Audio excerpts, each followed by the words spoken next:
What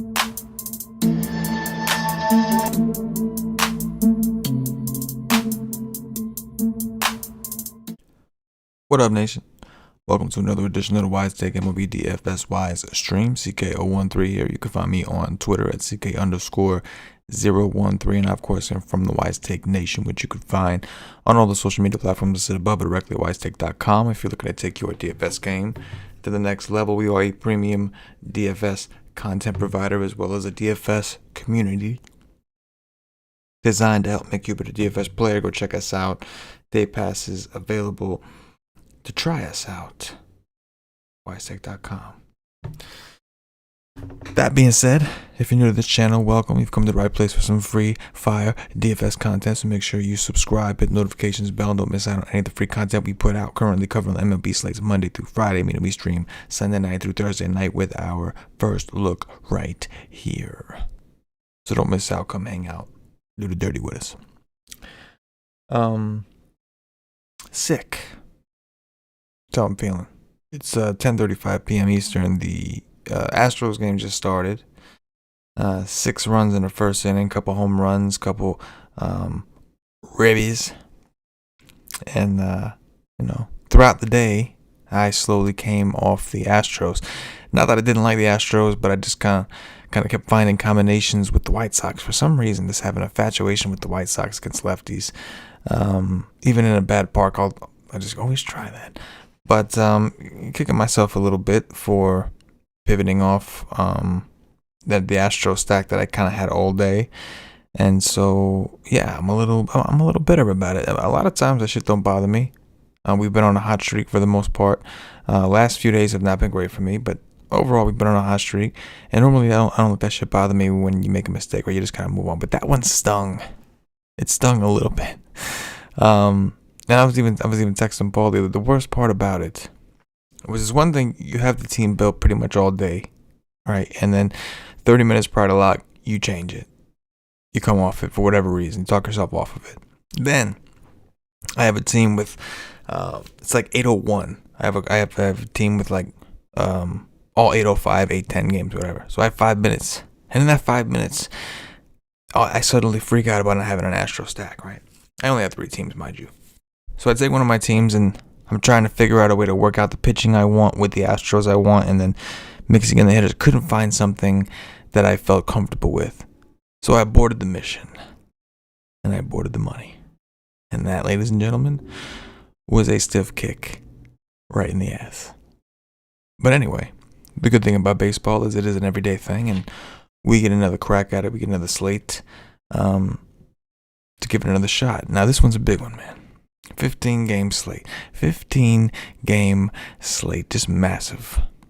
I don't even know how I'm going to get the full chart in the Core Plays article. I really don't, but I'm going to try. I'm going to do what I got to do to get the data in there for you guys who take the time to read it. But it's a massive slate. Massive slate. So we'll go ahead and get rolling with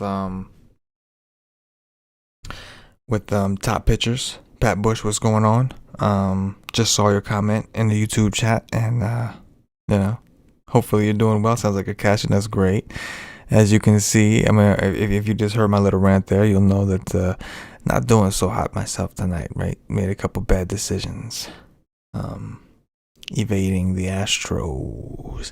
Anyway, Lance McCullers at Seattle, certainly one of the top pitching options to consider. His xFIP and Sierra aren't as high as some of the other aces out there, so I wouldn't classify him as that, but we don't really have a ton of aces. We've got some good pitching, but not a ton of aces. McCullers is fine. I'm sure he'll be popular in cash. Robbie Ray is probably the best pitcher on the slate for this season, and I can't believe I'm saying that shit, but Robbie Ray is just resurrected. And problem is he's playing Boston.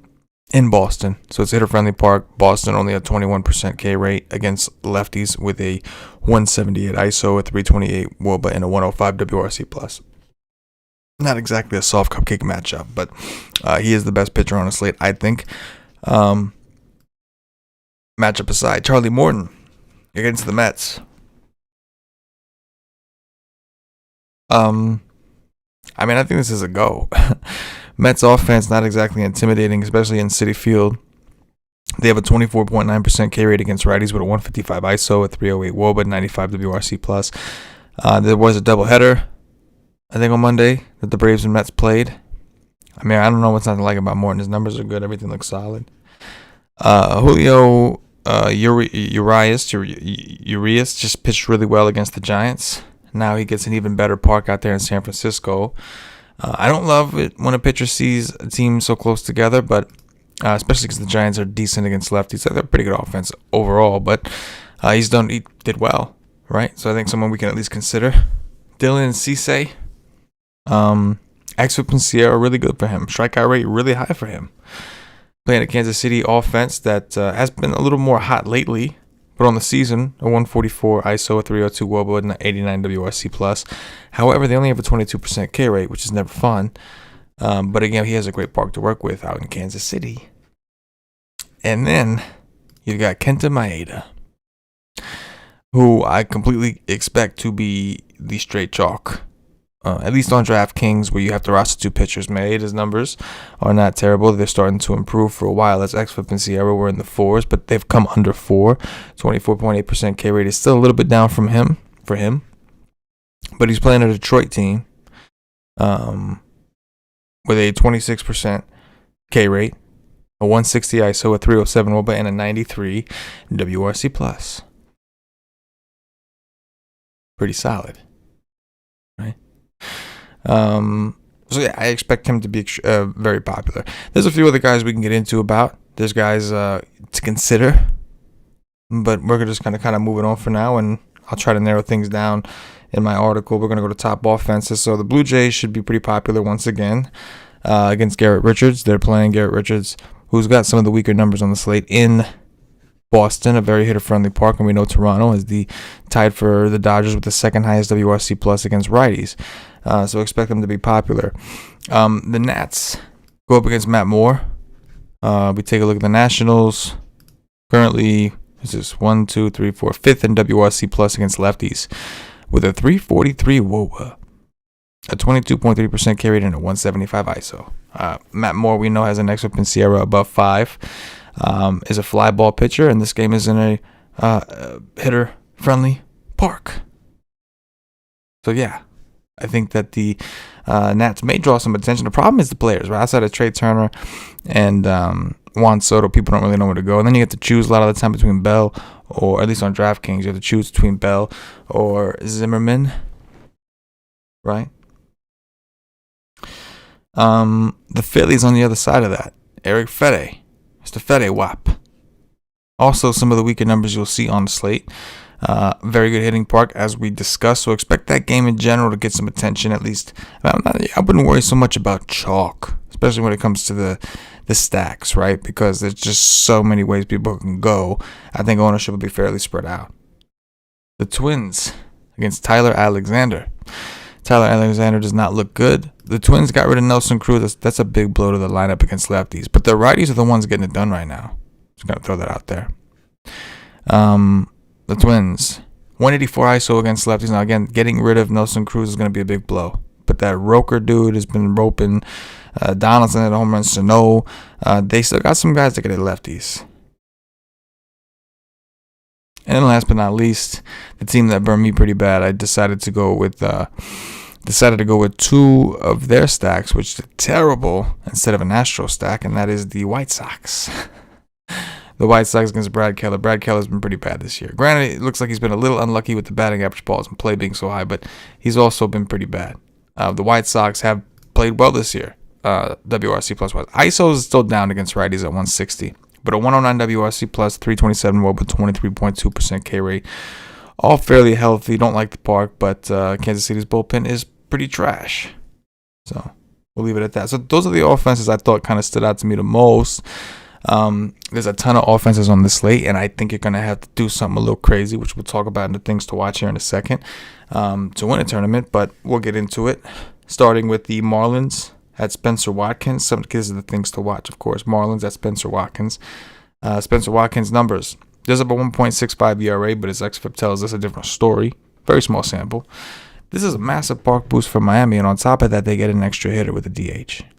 So, curious to see what happens. Does Miami still suck, or do they actually find themselves putting up some runs against Baltimore? The Padres, very good offense against James Caprillion. So James Caprillion is 9-4 on DraftKings, only 79 on FanDuel, 9-4 on DraftKings. He's got a 45% fly ball rate, but he's been lucky pitching out in Oakland. This is San Diego. It's not exactly a super hitter-friendly park, but it's better than Oakland. If you notice, his xFIP and SIERA are almost double his ERA. That tells us, and his batting average balls in play is very low at 241. That tells us that maybe he's been a little bit lucky. So we have an opportunity to get a very low-owned Padres offense against this guy at low ownership. And, not to mention, the Oakland Bullpen is terrible. How terrible, you ask? Third highest xFIP in the league. Oakland's bullpen. Last but not least, the Rays, who now have Nelson Cruz, are at home, but they are facing a lefty in Jordan Montgomery, who's not terrible. And this is the one that can go either way. Like, we know Tampa can strike out with the best of them against lefties. Where are you, Tampa? 26.9% K rate, 153 ISO, 298 WOBA against lefties. Not good. But Nelson Cruz is a big addition, and when you look, you start putting it together. Yandy Diaz, Randy Rosarena, Wander Franco, they have some right-handed power on this team. And yes, I know Wander Franco's a switch hitter. So this is something to keep an eye on. Either Montgomery is going to be a gem at 6-7, or the Rays are going to beat him up a little bit low ownership. Time for the Don Watch, and we're out of here. We're going with Nelson Cruz, number 1. I'm going with Joey Gallo, number 2. I did not talk about the Rangers, but I am going to delve into that a little bit against Taylor Widener. And then Jake Cronenworth, man. Let's go with some Padre action against Capricorn or whatever the fuck his name is. Nelson Cruz, Joey Gallo, Jake Cronenworth. That's the Dong Watch for today. Don't be me. Go with your gut. Go with your initial instinct. Don't be me and overthink things and pivot off the right shit. It's not a good feeling. Anyway, Nation, I appreciate y'all. Those of you that hung out with me live, those of you who watch after the fact, still appreciate you. Leave some comments. Don't forget to hit the like button on your way out. For myself, the entire WiseTake Nation, as always, good luck. Yes.